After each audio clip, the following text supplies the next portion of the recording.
Programming পল্লীতে আপনাকে আবারও স্বাগতম। শুরু করে দিচ্ছি আজকে টিউটোরিয়াল। তো এই টিউটোরিয়ালে আমি আপনার সাথে আলোচনা করবো সিকিউআরএস ডিজাইন প্যাটার্ন নিয়ে। তো আমরা পুরো সিকিউআরএস কি, সিকিউআরএস কীভাবে কাজ করে, সিকিউআরএস ডিজাইন প্যাটার্ন সম্পর্কে আমরা ডিসকাশন করব। চলেন তাহলে আমরা শুরু করে দিই। What is সিকিউআরএস? সিকিউআরএস আসলে কি? CQRS stand for command query responsibility segregation. এটাকে আমরা বলবো হচ্ছে কমান্ড কুয়েরি রেসপন্সিবিলিটি সেগ্রিগেশন। নাম শুনে বোঝা যাচ্ছে ও কি করে। নাম শুনে বোঝা যাচ্ছে যেটা কমান্ড এবং কুয়েরির মধ্যে যে রেসপন্সিবিলিটি সেটাকে সেগ্রিগেট করে ফেলে। কমান্ড অ্যান্ড কুয়েরিকে সেগ্রিগেট করে ফেলা। আচ্ছা, then basically this pattern separates read and update operations for the database. তো এই প্যাটার্নটা যেটা করে বেসিক্যালি সেটা হচ্ছে আমাদের পুরো অ্যাপ্লিকেশনের জন্য, ডাটাবেসের জন্য আমাদের যে অপারেশনগুলো হয়, আমাদের দুই ধরনের অপারেশন, একটা হচ্ছে রিড অপারেশন, একটা হচ্ছে update operation. So read operation কোনগুলো? যেগুলো আমরা সিলেক্ট করি ডাটা, যখন ডাটা কুইরি করে, ডাটা পেজ করে ডাটা নিয়ে আসি, সিলেক্ট করি, সেটা হচ্ছে আমরা রিড করি। দেন আপডেট অপারেশন যেটাকে বলি, এটাকে কমান্ড বলতে পারেন, সেটা হচ্ছে আপডেট যখন করি আমরা ইনসার্ট করি, আপডেট করি, ডিলিট করি অপারেশন। সো এইটা আমাদের ডাটাবেসের অপারেশন কিন্তু দুই ধরনের, আমরা রিড এবং আপডেট করি। তো এই প্যাটার্নটা যেটা করে দুইটা অপারেশনকে সেপারেট করে ফেলে। সো আপডেট অপারেশনগুলো এক জায়গায় হবে, রিড অপারেশনগুলো এক জায়গায় হবে। যখন আমাদের রিড অপারেশনগুলো চেঞ্জ আসবে, আমরা ওই রিড অপারেশন যে সেপারেট করলাম সেই জায়গায় চলে যাব, আপডেট হলে আমরা আপডেটের জায়গায় চলে যাব। সো দুইটা জিনিস সেপারেট হবে। সো এটা হচ্ছে ওর main concept. CQRS separates read and writes into different models, uses command to update the data and query to the read data. So এই যে সেপারেট করবে, সো সেপারেটটা হচ্ছে একটা অপশন হবে স্যার রিডস, আপনার রাইট। তার মানে রিডস মানে বোঝাই যাচ্ছে। সো যেই সেপারেট যে করবো, একটা অপশন থাকবে রিডস বলে, যেখানে ও যত ধরনের ডাটা ফেস করবে, ডাটা রিড করবে ডাটাবেস থেকে, সেই ফাংশনটি আমি রাখবো। আর রাইটস করার জন্য, রাইট যখন আমি ডাটাবেসে করবো, সেই ডাটাবেসের রাইট করার জন্য আলাদা একটা ডিফারেন্ট মডেল হইতে হবে, ডিফারেন্টভাবে আমি ডাটা রাইট করব। এই দুইটা জিনিসকে আমরা যখন কমান্ড, একটাকে বলবো আমরা কমান্ড, যখন আমরা ডাটা আপডেট করি সেটাকে আমরা বলবো কমান্ড, আর যখন আমরা কুইরি করব সেটাকে, যখন ডাটা নিয়ে আসবো, রিড করব, সেটাকে বলবো হচ্ছে আমার কুইরি। সো তার মানে কমান্ড হচ্ছে আমি ইনসার্ট যখন করব, আপডেট যখন করব, ডিলিট করব, তখন তাকে আমি বলবো হচ্ছে কমান্ড। কুইরি মিনস আমি যখন সিলেক্ট কুইরি এক্সিকিউট করব, ফেচ করব ডাটা, রিড করব, সেটাকে আমরা বলবো হচ্ছে কুইরি। ওকে, একটা ফিগার দেখে আমি যদি বলি আপনাদেরকে, সো আমরা এখানে একটা ফিগার দেখতে পাচ্ছি। এইটা হচ্ছে আমার ডাটাবেস। এই ডাটাবেসের মধ্যে এইটা হচ্ছে আমার ইউআই, তার মানে হচ্ছে অ্যাপ্লিকেশন। এটা আমার যে কোনো অ্যাপ্লিকেশন হতে পারে, এটা ওয়েব অ্যাপ্লিকেশন হতে পারে, অ্যান্ড্রয়েড অ্যাপ্লিকেশন হতে পারে, অথবা আমার এপিআই অ্যাপ্লিকেশন হতে পারে। সো এই এপিআই অ্যাপ্লিকেশনে আমি বসে ডাটাবেসকে অ্যাক্সেস করবো। আমরা নর্মালি যেটা করতাম, আমাদের একটা হয়তো ক্লাস থাকতো, সেই ক্লাসের মধ্যে আমার যত যাবতীয় জিনিসপত্র সব, ধরেন আমি যদি স্টুডেন্টটা ক্লাস নেই, স্টুডেন্ট ক্লাসের মধ্যে আমার কী কী থাকতে পারে, স্টুডেন্ট সেভ করব, স্টুডেন্ট আপডেট করব, স্টুডেন্ট মডিফিকেশন করব, আপডেট ডিলিট, এবং সিলেক্ট করে সব ডাটা নিয়ে আসবো, গেট অল করবো। তো তার মানে আমার একটা ক্লাসেই সবগুলো অপারেশন হয়ে গেল। তার মানে এই ক্লাসের মধ্যে আমার রিড অপারেশনও সেম, এই ক্লাসে আমার রাইট অপারেশনও সেম, অথবা কমান্ডও যেই জায়গায়, কুইরিও এই জায়গায়। ওকে, এইরকম করা যাবে না। So command query responsibility segregation যেটা বলে, ওকে, তার মানে স্টুডেন্ট যখন আমি কমান্ড করব, কমান্ডের জন্য একটা ক্লাস লিখব, কুইরির জন্য একটা ক্লাস লিখব। যত ধরনের স্টুডেন্ট রিলেটেড যত কুইরি আছে, আমার সব কুইরি ওই জায়গায় থাকবে, আর কমান্ড রিলেটেড যাবতীয় যত কিছু আছে সব কমান্ড রিলেটেড জায়গায় থাকবে। দুইটাকে আলাদা সেগ্রিগেট করে ফেলতে হবে। তো সেগ্রিগেট করলে সুবিধা কি? এই আমরা যখন সিকিউআরএস ইউজ করব, আমাদের সিকিউআরএস ইউজ করার মেইন উদ্দেশ্যই হচ্ছে আমার ডাটাবেসটাকে আমি আলাদা করে ফেলবো। আমার রাইট ডাটাবেস আলাদা থাকবে, রিড ডাটাবেস আলাদা থাকবে। সো আমরা এখানে দেখতে পাচ্ছি, ধরেন রাইট ডাটাবেস আলাদা, রিড ডাটাবেস আলাদা। তো এর সুবিধা কি? এর সুবিধা হচ্ছে, ধরেন আপনি কোনো একটা স্ট্যাটিক্যাল ডাটা নিয়ে কাজ করবেন, আপনার প্রচুর ডাটা পড়ছে, সেই ডাটা থেকে হয়তো বিজনেস জানতে চাবেন, আপনার বিজনেস আসলে গ্রো কোন দিকে করতেছে, আপনি আউটপুট জানতে চাবেন। সো এইখানে স্ট্যাটিক্যাল ডাটা আপনাকে ডাটা ফেস করতে অনেক টাইম লাগতে পারে। সো আপনি যখন এই অপারেশনটা এক্সিকিউট করবেন, ডাটাবেস বিজি হয়ে যাবে। যখন এই ডাটাবেস বিজি হয়ে যাবে তখন এই ইন দ্য মিন টাইম যদি অন্য কেউ রিড অপারেশন বাদ দিয়ে অথবা কমান্ড করতে চায়, ধরুন কোনো ডাটা ইনসার্ট আপডেট ডিলিট করবে, যেহেতু আপনার ডাটাবেস বিজি তারাও কিন্তু প্রবলেম ফেস করবে। ডাটাবেস যেহেতু বিজি, ধরেন ওনারা যেটা করতে পারতো 1 সেকেন্ডে, তাদের এখন 10 সেকেন্ড সময় লাগতে পারে। যেহেতু ডাটাবেস বিজি, তাদের অপারেশনটা স্লো হয়ে যাবে। তো যদি আপনার এই ডাটাবেস দুইটা আলাদা হয়ে যায়, রিড ডাটাবেস আলাদা, রাইট ডাটাবেস আলাদা, তাহলে কি হবে? আপনি যেহেতু কুইরি করতেছি আমি আলাদা ডাটাবেসে, সো ওই ডাটাবেস বিজি থাকলে আমার অবশ্যই যারা কমান্ড করতেছে, অপারেশন করতেছে, যেমন আপডেট করতেছে, ইনসার্ট আপডেট ডিলিট করতেছে, ওই সময় ওরা কোনো প্রবলেমই পড়বে না। সো সিমলেসলি ওরা ওদের অপারেশনগুলো করতে পারবে। ইন দ্য মিন টাইম আমরা যখন কুইরি জেনারেট করবো, কুইরি দিয়ে ডাটা দেখবো, সেই ডাটাগুলো আমরা ইজিলি দেখতে পারবো। সো ডাটা যখন জেনারেট করবো তখন হয়তো টাইম কনজিউমিং করবে, সো ডাটাবেস বিজি করবে। সো এই ডাটাবেস বিজি করবে হচ্ছে রিড ডাটাবেস, বাট আমার রাইট ডাটাবেস ফ্রি থাকবে। আমাদের রাইট যত অপারেশনগুলো আছে সেই অপারেশনগুলো নির্বিঘ্নে অপারেশনগুলো করতে পারবো। সো এর মেইন ফোকাসটাই হচ্ছে এইটা। সো এই জন্যই আমরা আসলে এই দুইটা ডাটাবেসকে আলাদা করব, রিড ডাটাবেস এবং রাইট ডাটাবেস আলাদা করব। সো আলাদা করার জন্য আপনি কমান্ডটাকে আলাদা রাখবেন, কুইরিটাকে আলাদা রাখবেন। তো কুইরিটাকে আলাদা রাখলে সুবিধা কি? যদি কখনো আপনার ডাটাবেস চেঞ্জ হয়, আপনি ইজিলি আপনার ওই এক জায়গায় ডাটাবেসের কানেকশন স্ট্রিং চেঞ্জ করলেই আপনার কুইরির যেই জায়গাটা সেটা আলাদা ডাটাবেস থেকে ডাটা কল করবে। সো আপনি যদি একই সাথে করেন, একই ক্লাসে করেন, তখন আসলে মেনটেন করা একটু আপনার জন্য টাফ। এই জন্য ওরা বলে কমান্ড এবং কুইরিটাকে সেগ্রিগেট করে ফেলো। যদি আপনি সেগ্রিগেট করে ফেলেন তখন আপনি খুব ইজিলি দুইটা ডাটাবেস অথবা মাল্টিপল ডাটাবেস ইউজ করতে পারবেন।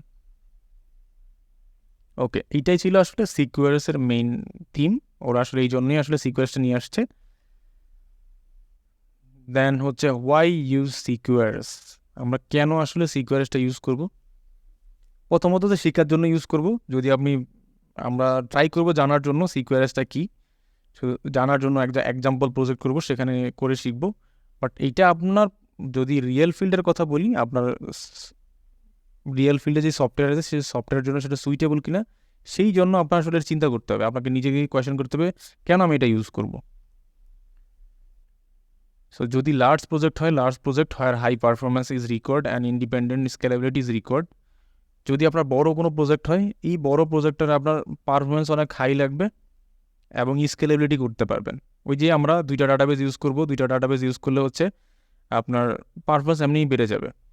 সো এই জিনিসগুলো যদি আপনার কখনো দরকার মনে করেন, তখন আপনি সিকিউআরএস চিন্তা করতে পারেন যে আমি আসলে সিকিউআরএসটা আগাইতে পারি। In the applications where business logic is complex, যদি আপনার অ্যাপ্লিকেশনের বিজনেস লজিক অনেক কমপ্লেক্স হয়, in such a case you can separate your read from write to make it more simple. তখন আপনি যেটা করতে পারেন, আপনার যদি আপনার লজিকগুলো অনেক কমপ্লেক্স হয়, তখন রিড এবং রাইটটাকে আলাদা করে ফেলবেন, তাহলে এটা আরও সিম্পল হয়ে যাবে আপনার জন্য। কিছু সুবিধা জানবো আমরা, সিকিউআরএসের কী কী বেনিফিট, অ্যাডভান্টেজেস কী কী আছে সেগুলো একটু জানবো, বেসিক কিছু জিনিস। Independent optimization of read and write path for better performance. আপনি রিড পাথে যদি কোনো প্রবলেম হয়, আপনি ইন্ডিপেন্ডেন্টলি আপনি রিড ডাটাবেসকে অপটিমাইজ করতে পারবেন। রাইটে যদি কোনো এরকম প্রবলেম ইস্যু হয়, আপনি রাইট ডাটাবেসকে বেটার পারফরমেন্সের জন্য আপনি অপটিমাইজ করতে পারবেন আলাদা আলাদা করে, possible. Handling complex query and reporting without affecting right operation. ওই যেটা আমি অলরেডি বলেছিলাম, আপনি যখন আপনি একটা কমপ্লেক্স কুইরি রান করবেন, অবশ্যই সে সার্ভারকে বিজি করবে, ডাটাবেস বিজি থাকবে। সো ডাটাবেস যখন বিজি থাকবে, আপনার রাইট অপারেশনটা কোনো প্রবলেম হবে না, যেহেতু ডাটাবেস দুইটা আলাদা। রাইট অপারেশন আমি আলাদা ডাটাবেসে করবো, রিড অপারেশন আলাদা। সো যদি বড় কোনো কুইরি হয়, কমপ্লেক্স কোনো কুইরি হয়, আপনার রাইট অপারেশনের ক্ষেত্রে কোনো প্রবলেমই ফেস করবে না ইউজাররা। এটা হচ্ছে আরেকটা বড় সুবিধা। So distinct separation of command অথবা write and query read concern for clarity. So ওই যে আমরা যেহেতু আমরা কমান্ডের কোডগুলো আলাদা লিখে ফেলছি এবং রিড ডাটার জন্য আলাদা কোড সেপারেট করে ফেলছি, তখন হচ্ছে আমাদের দুইটা কনসার্নই আমাদের কাছে ক্লিয়ার হয়ে যায়। একসাথে সব জিনিস থাকে না, আলাদা আলাদা সেপারেট করে ফেলা যায়। সো আমরা ইজিলি কমান্ড কোথায় আছে, আমাদের কুইরি রিপোর্ট কোথায় আছে, আমরা ইজিলি বুঝতে পারি। enhance user experience due to faster and more responsive queries. So আপনি যেটা বলে ইউজার এক্সপিরিয়েন্সের দিক থেকে এটা খুব ফাস্ট, যেহেতু আমাদের মাল্টিপল ডাটাবেস ইউজ করি এই সিকিউরিটি প্যাটার্নের জন্য। আমরা মাল্টিপল ডাটাবেস যদি আমরা কোনো একটা অ্যাপ্লিকেশন ইউজ করি তখনই আমাদের মাথায় আসে সিকিউরিটি প্যাটার্ন আমাদের ইমপ্লিমেন্ট করতে হবে। তো আমরা সিকিউরিটি প্যাটার্ন ইমপ্লিমেন্ট করলে যেটা হয়, এটা আসলে এক্সপিরিয়েন্সটা একটু ফাস্টার এবং কুইরিটাও রেসপন্সিভ, খুব ভালো ফাস্ট রেসপন্স করে। যেহেতু আমাদের যেই ডাটাবেস থেকে আমরা ডাটা রিট্রিভ করবো সেই ডাটাবেস তো আর কোনো কমান্ড এক্সিকিউট করে না, সো ও শুধু ওদের ডাটা ফেস করে, সো এই ক্ষেত্রে এটা ফাস্ট রেসপন্স করতে পারে। Avoid query bottlenecks affecting writes. কি বলে এটা? আমরা যখন এটা অনেকবারই বলে ফেলছি অলরেডি আমি, যদিও আমরা যখন কোনো কুইরি এক্সিকিউট করি, কুইরি যখন এক্সিকিউট হয় তখন আমাদের রাইট অপারেশন, যেটা কমান্ড অপারেশন, সেই কমান্ড অপারেশন আমরা নির্বিঘ্নে করতে পারে। সো আমরা এই সিকিউরিটি ডিজাইন প্যাটার্ন ইউজ করি, মাল্টিপল ডাটাবেস ইউজ করি, আমাদের রাইট অপারেশনগুলো নির্বিঘ্নে আমরা করতে পারি। সো আমাদের কিছু সুবিধা নিয়ে আমি আলোচনা করলাম, কী কী সুবিধা পাবেন, বাট এর মধ্যে কিন্তু কিছু চ্যালেঞ্জ আছে। সো এই চ্যালেঞ্জটাও কিন্তু ওভারকাম করতে হয়। চ্যালেঞ্জটা কী কী?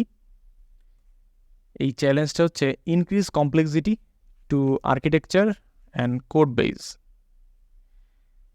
সো কোড বেস এবং আমাদের যে কোড বেস, এটা হচ্ছে একটু কমপ্লেক্সিটিটা বেড়ে যায় কিন্তু, যেহেতু আমাদের মাল্টিপল ডাটাবেসের মধ্যে আলাদা আলাদা ডিফারেন্ট কোড, সো এটার জন্য একটু কমপ্লেক্সিটি একটু বাড়বে, এটাই স্বাভাবিক। দেন কি, developers need to understand and manage complexities.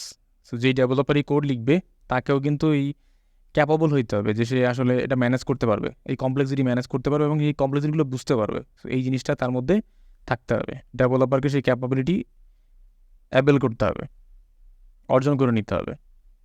দেন হচ্ছে synchronising data between read and write sides can be challenging. এই জিনিসটা হচ্ছে সব থেকে বেশি চ্যালেঞ্জ।